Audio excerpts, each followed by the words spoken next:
All right. Good evening, everybody, and welcome to the Reliable Representation Talk Show. We are now streaming online and not in the studio because we'll get into that a little bit later. But how you doing over there, Miss Bowman?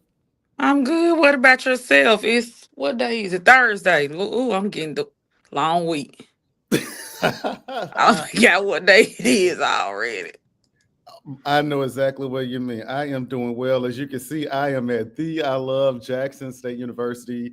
I have class this evening, so that's where I am in dispose of at the moment. So just hopping on here, we have a very exciting show. As I told everybody, we will be streaming online and not in the studio anymore for until further notice. We will be back in the studio eventually, but we just giving the airwaves a little break. But we're gonna still be shaking it up here. we look, we're gonna still shake it up here on live, and guess what? We don't have to delete our show because everything we said is factual. We're not running tail at somebody. What's going on? I'm gonna behave in this moment, I promise. I can't.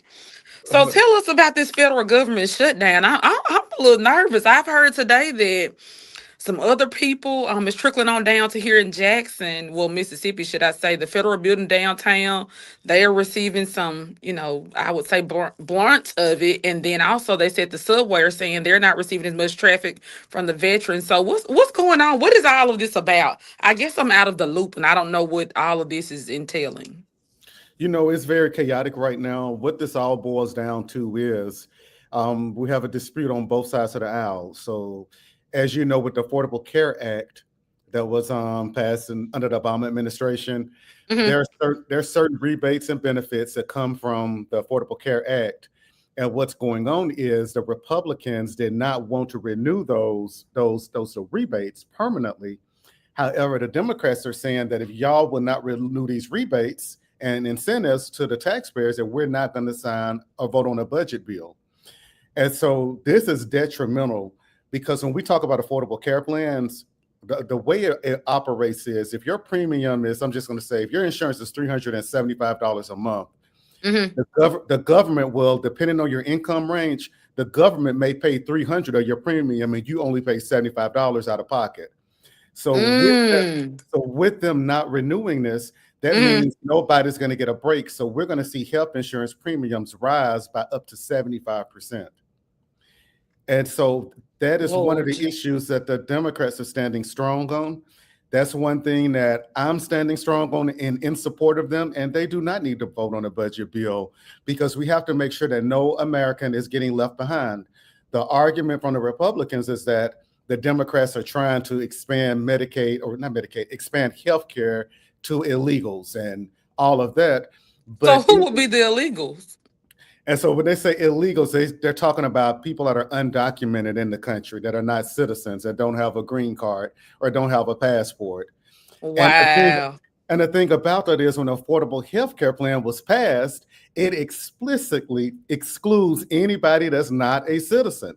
And so that's a complete bald-faced lie in order to perpetrate the scam of the Democrats are trying to give health insurance to people that don't deserve it, that are not citizens. They're using your money for this and that. So this is detrimental with the federal cuts, not the federal cuts, but with the government shutdown.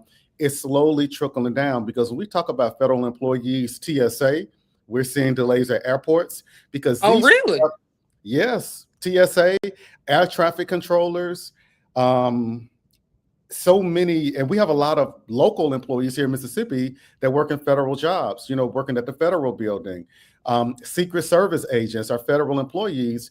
Basically, these people have to go to work. If they're working right now, they're working for free. They're not getting a paycheck. So that's no one? So nobody in the federal government right now is receiving money. Here's the kicker. What a lot of people don't realize is a lot of people say, well, when the government opens back up, they're going to get back pay. That is not guaranteed that they're going to get back pay. They still have to vote and approve that these employees will get back pay once the government does reopen. So I want to say hello. Wow. Got to say hello to Mr. Rodney Lewis, Miss Mary Browler from Columbus, Miss Missy Rush from Greenville, and Miss Marsha Mack. Good evening to all of y'all. Thank y'all for tuning in.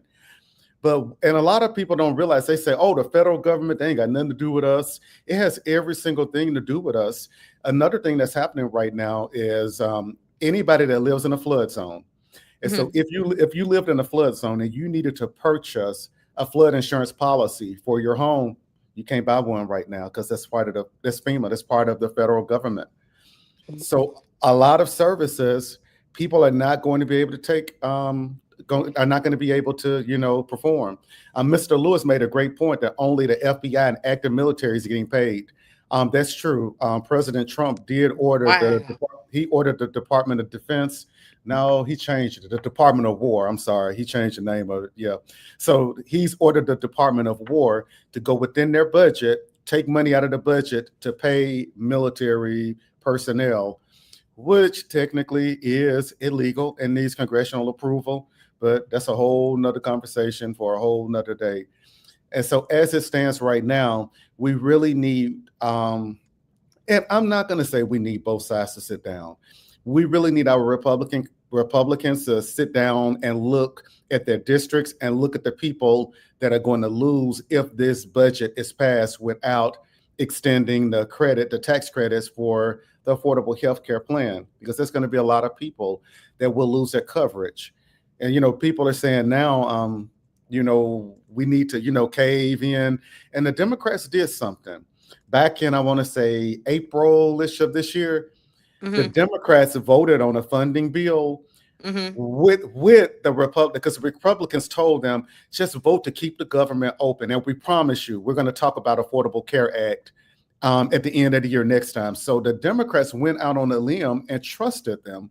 And they trusted them that one time and they didn't do it. So now the Democrats are saying, no, we want to see this in black and white, which I do not blame them. This does need to be in black and white when you're dealing with people's lives, because when we look at everything right now, tariffs, the cost of everything is going up. I mean, you can't go to McDonald's and feed two people on $20 at McDonald's unless you get unless you get the 5 for $5, and the 5 for $5 be about that big. By the time you burp, you're gonna be hungry again.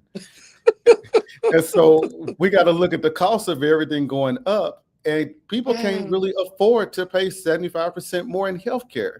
But what's going to happen is this is going to hurt employers as well, because their matching rate that they're having to pay is going to increase. And so employers are going to be paying more money. We just got our open enrollment from the state of Mississippi. Our premiums are going to be going up and going to be adjusted. And right now they're just kind of adjusting them based on a what if scenario. And so these are things that the American people need to really be listening to and understanding, and stop saying, because I hear a lot of people, the Democrats, they call it Schumer shutdown. That's not Schumer shutdown. That the Democrats, we're not in the majority. There's a majority of Republicans in the Senate, a majority of Republicans in the House. The reason that this is being held up is because we have different criteria for different votes. So when we talk about appropriations and funding bills, that's not by a majority. You have to have a majority plus 10 in order to, and guess what? Though we have 10 strong Democrats that are saying, probably more than 10, I'm sorry, but they cannot find 10 people to cross over and vote because they understand. And I'm gonna tell you how I know God is in the mix of things. We always talk about, I don't know what's going to happen in DC, but the way I know God is in the mix of things is the fact that Marjorie Taylor Greene came out and said she's siding with the Democrats because she understands that if the tax credits are not extended, that her adult children's insurance will go up. Now, out of all people, I would never have expected her to be the one that would make that argument. Wow. I'm thinking back to Affordable Care Act. When they passed that, when Obama was in office, we needed one more vote in the Senate to get it passed. And that vote came from Senator John McCain, who at the time was suffering from terminal brain cancer. He went there sick and he voted in favor of Affordable Care Act because he saw the importance of healthcare due to what he was going through. So this should restore the faith of everybody to say that it's only so much wrong that people can do before God is going to show up and fix things. And so I have faith and confidence that the right thing is going to happen. We're not going to be able to allow this to, continue to go on. Wow. And Mr. Lewis said Congress doesn't seem to care because they're still getting paid and they have health care. Let's change the policy. If in a good shutdown, Congress shouldn't get paid. Mr. Lewis made a very strong point. In Congress, guess what? If you serve one term in Congress, you have a lifetime pension. You get lifetime health care just from serving in Congress for one term. So, when you're not one of the ones that's affected, a lot of times you can't really understand. Thanks. You can't really relate to a person, and you can't relate to your constituents, and you got to come off that high horse sometimes. That's why it's important to be out in your district, out in your community. That's why I stay out in my community a lot, in my district, because I want to see what's going on, because I can't learn or figure out what's affecting my district if I'm sitting behind a desk in a polished office all day. So that's why I like being boots on the ground, because I can talk to the families. Today, I got my purple on. Today is domestic violence. It's awareness. I got my purple on. I spend time with these families to see what is going on. Go to court with them. Can we figure out what do we need to change policy-wise? I was not affected by domestic violence until recently. A few weeks ago, I had two cousins in Yazoo City that lost their lives from domestic violence. And so I say this to every single person in office: just because an issue does not affect you today, you don't know what tomorrow is going to bring or what's in store for you or your family tomorrow. So I encourage you to lead with love, lead with empathy, lead with compassion, and do the right thing for your people. Totally agree. I'm off my tantrum now. You're going on So past commercial break. So I do want to say to everyone, again, we are nearing the fall of the year and the weather is kind of supposedly dwindling down a little bit. I do want to say this is domestic violence. It is breast cancer and mental health awareness. So if you know any ladies who are in remission of breast cancer, or who are current fighters of breast cancer, or who did not win their physical fight with breast cancer, definitely make certain you participate in any type of breast cancer walks or anything to support them financially. Whatever you can do. You never know how cancer will affect you or your family until you've had a direct impact of it. And so I will say, my mom is a breast cancer survivor. My brother passed of esophageal cancer. So cancer is real deadly. It's taking people by leaps and bounds. So I just want to say, make sure you take care of yourself. Go to the doctor, get checked. I know all of us are in a crunch or bind with working, trying to take care of our families, but your health is wealth. If you don't have good health, you can't go to work. So make sure you're doing that. Mental health, you can't say enough about it. If you look at our current climate, you know that mental health is really real. People who look fine or look normal are really, really not. And those are the most scariest creatures walking, are the ones who look normal, who do not acknowledge that they are ill and do not seek the help. So definitely want to observe those. And as you alluded to, Representative Nelson, domestic violence, I have been a victim of domestic violence, so I do know how it feels emotionally, mentally, and physically. So I highly recommend, highly encourage you all, make certain you are rallying and supporting those who are victims of it, or those who are currently still going through it, because it is a battle that only God can win. So I definitely want to shout out those three things for the month. Can I add something about domestic violence? It's something I just want to tell people. I want you to understand that victims of domestic violence are victims. They are always a victim, because what people in society typically say, she been with that man and he been abusing her for 10 years, and if she was tired, she would leave. So I want you to understand, when it comes down to a victim, most of the time their perpetrators have programmed them to say, you got to take this. It's a mental thing. Nobody wants to be abused, but their perpetrator has gotten in their mind so much and belittled them so much and has isolated them from friends and family so much until they become dependent upon that perpetrator. And so we have to learn how to be a resource.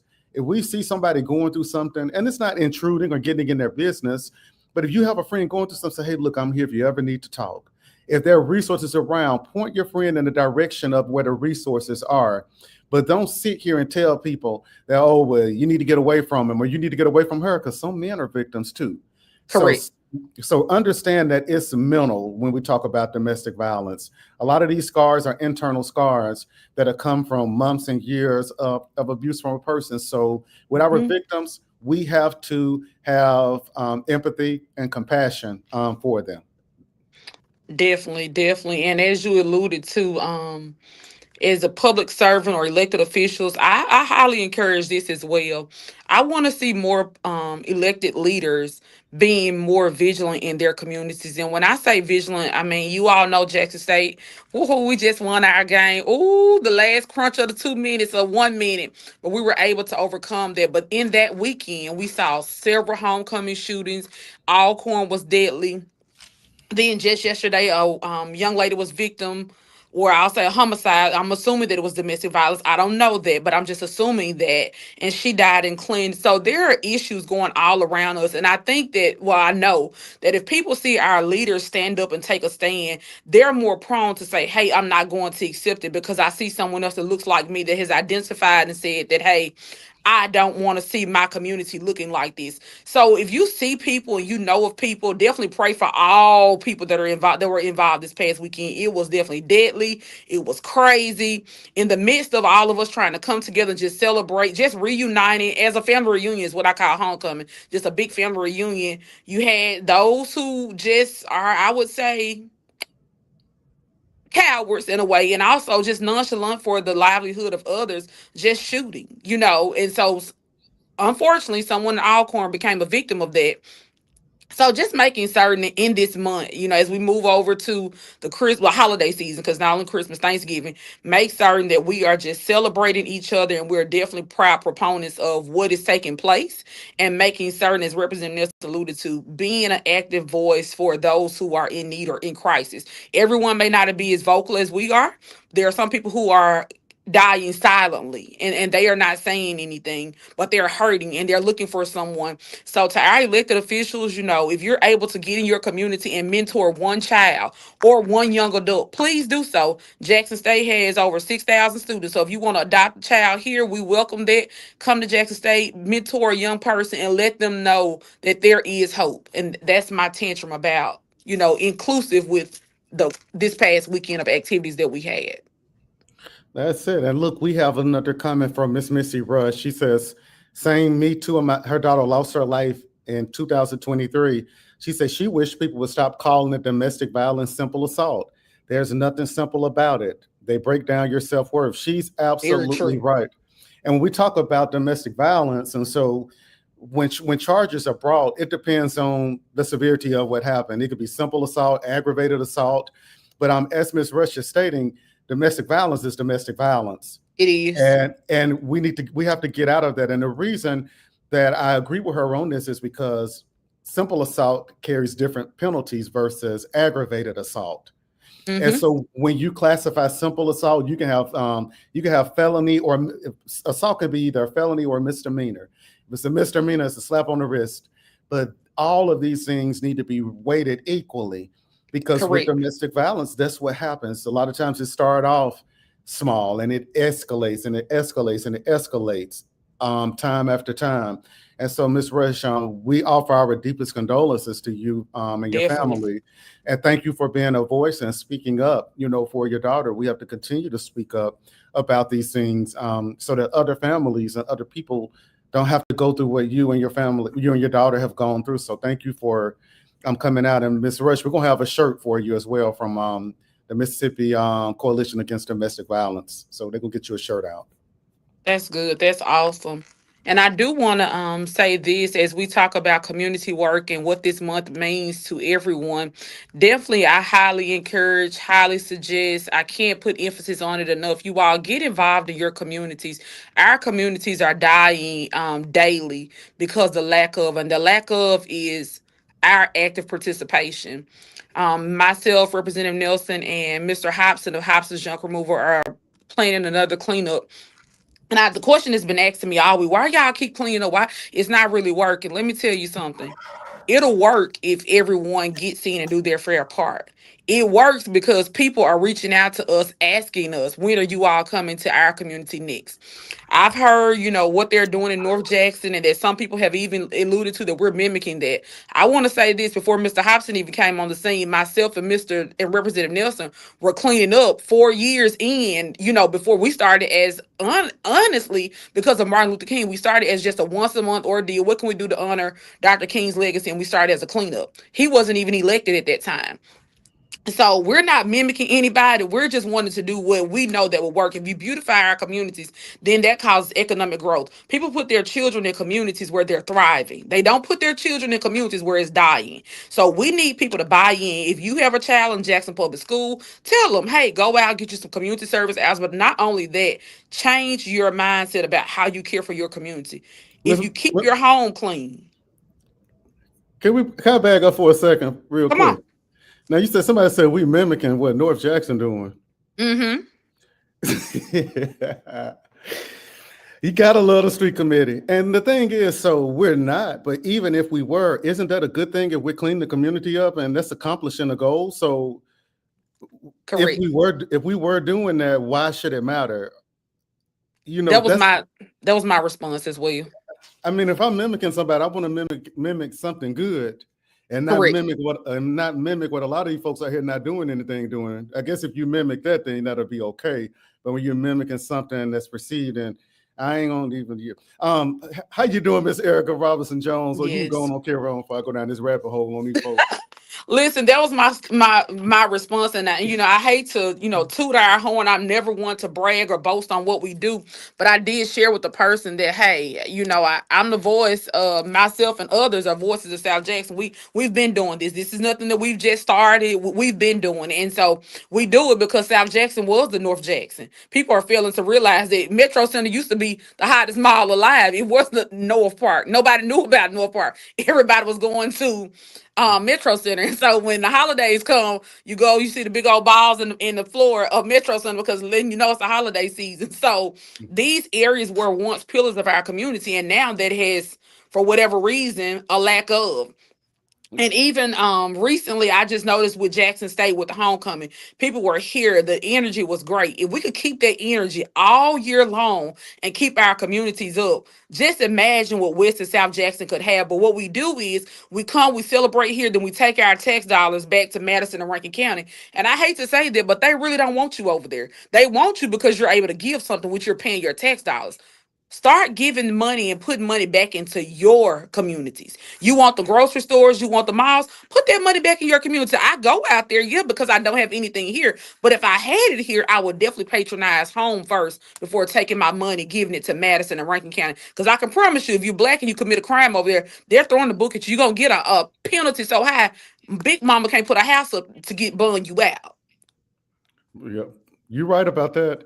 I'm going to tell you, me and my son get so tired of eating chicken and hamburgers because we ain't got no food places in Byram, but I believe in spending my money locally.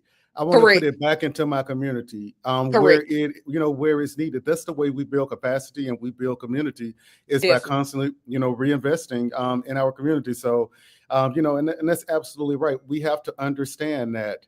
I'm sorry, I had a message come through, but we really have to understand those things. We got a lot of work that we have to get done, and we're gonna chip away at it slowly.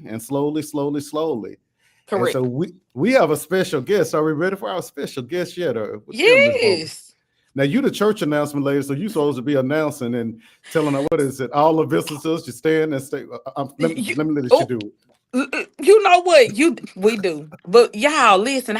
We got off sidetrack because I want to know about this government shutdown. I didn't understand what was going on until I read where some people were actually not getting paid, and that really scared me. But I do want to say this: the Reliable Representation Talk Show does not endorse any candidate. Let me put that disclaimer out there. We are not endorsing any candidate. However, we do share a platform where candidates can come and share what they're running for, their office, or the office, should I say, and what exactly they're wanting to accomplish. But we don't endorse anyone. So I want to make sure we say that clearly and precisely as possible. So I will go on to say we have a guest this evening, and it is Ms. Davista Tillman. She is running for Hinds County Coroner. And so she's going to come tell us a little bit about herself, tell us why she's running, and why she is the best person for the job. All right, are we ready to bring on church announcement later? Yes, sir, we are. All right, so drum roll, everybody.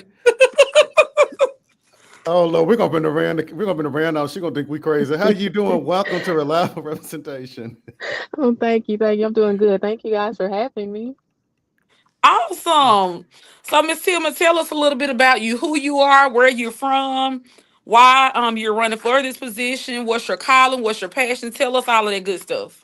Okay, no problem. I can read that out pretty easy. And we have my name is Davista Tillman. I am running for Hinds County Coroner.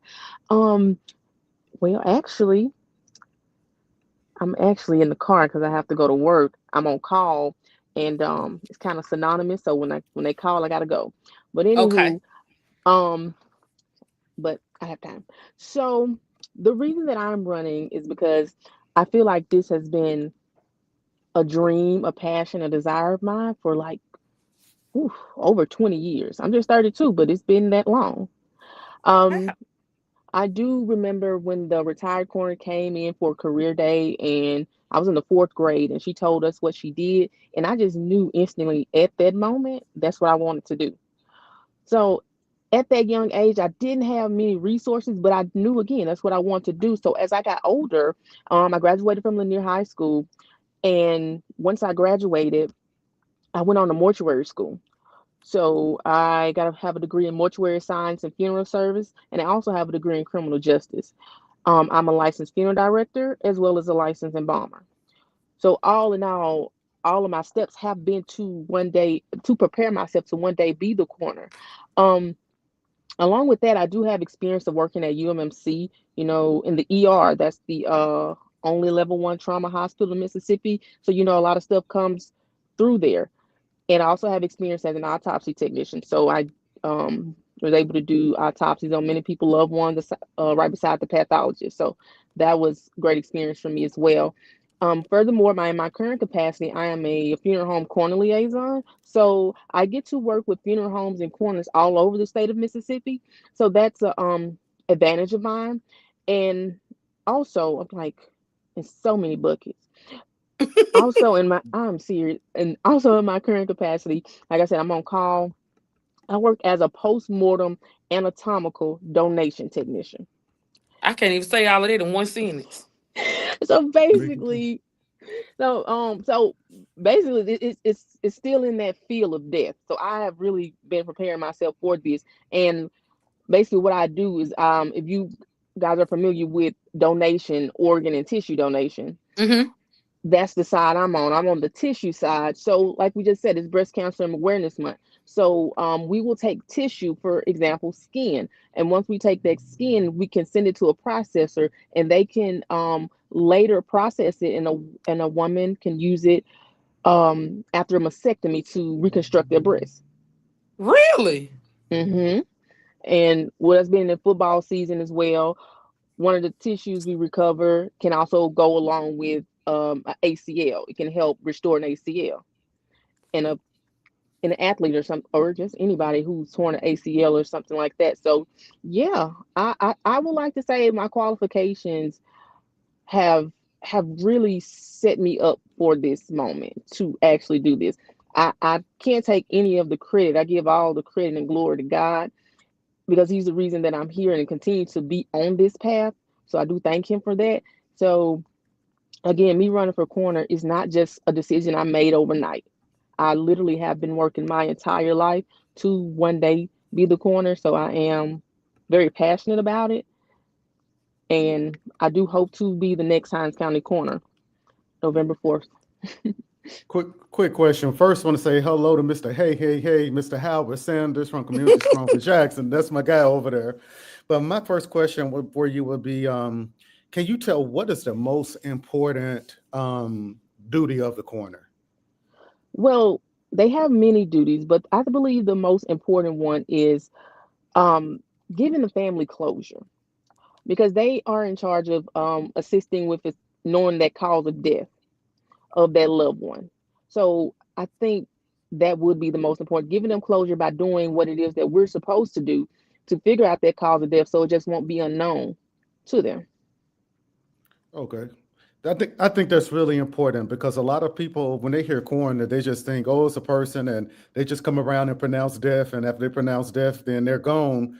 But they don't understand that sometimes deaths occur from suspicious circumstances. Hmm. There may be a crime scene. Is the crime scene secured? Have you done all of the proper legwork? So That's that's, I right. think, very important for people to understand. Yep, And that's right. Ms. Ms. Bowman, what's your question? So I do want to ask this. Mhm. You mentioned about this is something that you've all always had a passion for. So Mhm. not along the lines of Representative Nelson said, you all pronounce people Mhm. deceased for several different reasons. What else is entailed with the coroner? Because for me, I always thought their job was bored and they didn't do anything but go into the hospital and pick up bodies and take them to funeral homes. That's what I thought a coroner did. But unfortunately, I think I have the wrong idea. Hmm. So so yes, they do work alongside the medical examiner's office. So the job is important because it's like the coroner is that connecting piece between the medical examiner and that family. So as the coroner, it's important to be in communication, have a respect for the science, and also have a respect for the family. And in their duties, a lot of people, watch TVs and they think, the cause of death or whatever situation can be done in a couple hours. But in actuality, it does sometimes take longer than that. And as the coroner, I feel like it would be our duty to get that cause of death as soon as possible, but also make sure that it's accurate. Mhm. Good, good. I almost said good stuff. I had to catch myself in this. that that is good. And so you say it's always been your dream. And looking at your career trajectory, it appears that like you have been along, God has been putting you on the path Mhm. to really pursue path as Mhm. your path as coroner. So when we have callings, that's what happens when we have Gotta callings. answer. Yep. You gotta answer those callings. Mhm. Tell me this: what issues would you say the Hines County Coroner's Office currently faces right now? What challenges, rather? I think the challenges would be in transparency and also maybe even speed. But I also think that if they're transparent, then that can be understandable. So I think with them in the Hines County Coroner's Office, it seems like everything is so close knit. If the family is calling, they can't get a call back. If the family is calling wanting to know something, it takes them forever to respond. Whereas you be transparent, it's like, hey, yeah, I know you want to know just an example, want to know the cause of death, but we have labs to run. It takes this amount of time to run lab, or we have to wait for an autopsy. We only have one pathologist doctor in the state of Mississippi, something like that. But I think the biggest problem is transparency. Um, and that, like I said, I do feel like it trickled down to timing as well. Okay, and I see Miss Rush says Rocky in Lafayette County was amazing. So I'm assuming Rocky is the coroner, in Lafayette County. Mhm. And I think to hear Miss Rush say that, realizing that she went through the darkest moment of her life in losing a loved one, and Yeah. she's able to say that the coroner was amazing. I Yeah. think that speaks volumes because after once death has occurred, it's nothing you can do to bring that loved one back. But when you have someone that treats you and your family with empathy, That's that right. and gives you the closure that you need and gives you the answers, I think that can be very beneficial in the grieving process. Because Definitely. with deaths, you always, no matter how the death occurred, as a family, you're going to always wonder: is it something differently we could have done? Is it something Yeah. different the doctor could have done? You're going to always feel that, and so I think that when people are going through the worst times of their lives, that it's important. You cannot mess that up for any Right. reason. And Ms. Rush said, "Yeah, totally everything." So I think that's really good. Ms. Bowman, your turn. So I just want to say, as far as campaigning, I guess in my eye, I would see it being a bit difficult just to knock on doors and say, "Hey, I'm asking for your support or your vote, prayers for to elect me as your next Hinds County coroner." What is the feedback of the conversation, or what is your campaign strategies to let people know, "Hey, these are the challenges," Representative Nelson said, not issues. These are the challenges that we are facing, and this is why I am the best candidate. However, I'm willing to be transparent about the issues that Hinds County face, and I'm telling you that I would be in this seat and this is the way I would respond. So how would your campaign strategy be? Because for me, I'm like, just select the corner, select, whoever you like. But that of course doesn't work all the time. Right. Basically, yeah, it is hard to knock doors, but I have been doing it. I'm just going for it. Like that's all I really can do. And it's time where they do ask, like you're asking, what does the corner do? But most of the time when I tell them my story and they hear my qualifications, they it kind of put them at ease. I try not to speak too much on the current corner situation. I may speak on some problems, like for one example, someone told me a problem that they had, and I piggybacked off that, but I'm not per se just saying, hey, they're doing this, that, and the third, and just coming down with a hard hammer on them. But Correct. right, but I will, if they have a question and need some transparency, that's what I'm telling them. I'm going to be transparent with you, but I'm also going to be respectful about it. I'm not going to tell you too much, but I'm going to tell you what you need to hear, because that can be a very gruesome thing to tell someone. Yeah, it can. The communication goes. It goes a long way. There was a Hmm. family in my district, and they had lost a loved one, and the loved one was going to have to go, to the crime lab, and it was going to be a delay, and they really wanted to see their loved one. But when I Hmm. was able to sit down with them and say, "Look, I understand. I wish that it was a way for you to see your loved one. However, you cannot right now because it was a murder, and we Hmm. want to make sure that you know that nothing gets disturbed so that we can bring the person that committed this murder to justice. We don't That's want right. the prosecutor, we don't want the defense having anything that they can taint the evidence with." But in explaining it to that family, they calm down all the way and they're like, we understand. Thank you for explaining it. Versus you just saying, well, you can't see your loved one. That's just the rule. That's just the law. Hmm. You say that, they were like, well, what in the world? But when you're open and honest with them, anybody will understand, and they're going to want justice for their family member. So they're like, you know what? Take your time doing it so we can make sure that we get it right the first time. So That's right. I think you hit the ball out of the park with that one. Thank you. Great, great. So, if people are wanting to assist in your campaign or contribute financially or just simply volunteer, what would be your advice to those people, or how would they be able to contact you to support you if that's something that the audience would like to do? I'll just say connect with me. I try to make myself very accessible to anybody as much as I possibly can. You can connect with me on Facebook.